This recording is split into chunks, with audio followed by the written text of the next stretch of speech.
Vazhdojmë me përgatitjen për drekën e ditës së sotme. Sot po përgatisim një recetë të lehtë dhe të shijshme për një drekë dhe fillimisht kemi nevojë për patate të ziera. Në një tenxhere më të madhe me pak ujë, ku i kam larë për disa herë 5 deri në 6 patate, i kam mbuluar në fund me ujë të pastërt dhe vazhdojmë në zjerje, në zjarr mesatar për 20 minuta derisa patatet zihen tërësisht. Ndërkohë që patatet zihen, ne vazhdojmë që ta përgatisim pjesën tjetër të recetës. Në një tigan me pak vaj të nxehur, shtojmë një qep të prerë imët. Te qepa do të shtojmë edhe disa speca. Unë po përdor spec jeshil dhe spec kuq, të cilat paraprakisht i kam pas të ngrira në ngrirje, mund të përdorni edhe të freskëta. Unë i mbaj kështu dhe kur më duhen, i kam të gatshme për t'i shtuar në gjellra. Dhe tani në zjarr mesatar i fërkojmë për 3-4 minuta një herë, derisa perimet na zbuten pak. Në këtë recetë do të kemi nevojë edhe për fileto pule. Në total do të përdorim 500 gram fileto pule, pra unë këtë recetë po e bëj të përshtatshme për 4 persona. Nëse ju nevojitet më tepër, mund lirisht që t'i dyfishoni të gjitha masat që unë po i përdor. Filetat e pulës i kam prerë në coza kështu më të vogla për t'i përshtatur me recetën.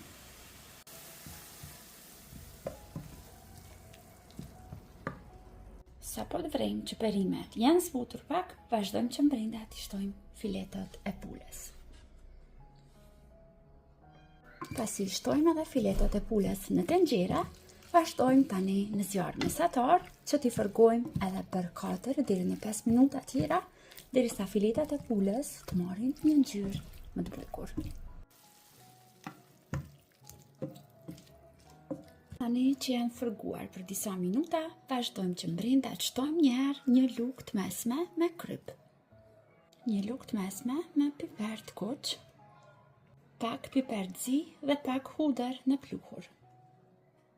Brenda do të shtojmë edhe një lugë gjelle me pastë domate, por nga këto pastat më të trasha që janë. Nëse nuk mund të gjeni nga e njëjta, lirisht mund të përdorni edhe pastë domate më të hollë.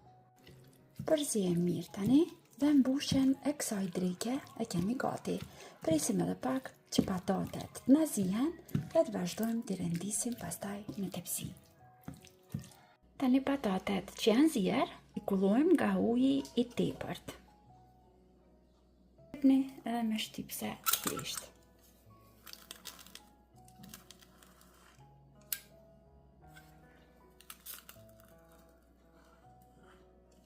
Tani tek patatet shtojmë pak kryp, gjithashtu shtojmë edhe pak gjalp.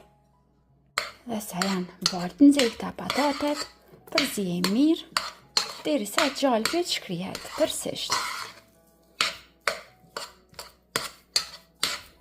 Tani për t'i pjekur, unë po përdor tava të vogla të vejut, por ju recetën e njëjtë mund ta përgatitni edhe në një tepsi të madhe dhe të vetme. Poshtë secilës kam shtuar nga pak vaj dhe me ndihmën e një brushës do ta përhap mbi tërë sipërfaqe. Në secilën pjatë shtojmë nga pak nga patatet që i përgatitëm në formë pireje. Sipër vazhdojmë që të shtojmë përgatitjen me mishin e pulës.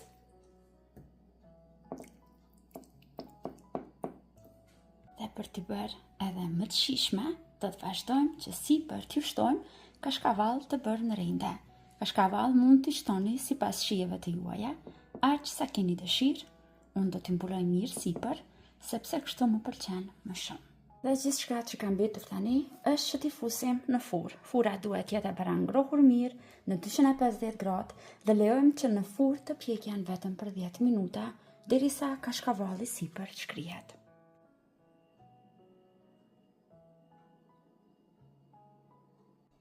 Dhe të dashur miq, tani pjata është gati, është ftohur pak dhe është e gatshme për ta shërbyer. Shpresoj që do ta provoni edhe ju dhe do të ngjeleni të kënaqur edhe nga kjo recetë e lehtë dhe e shpejtë, por me një shije unike.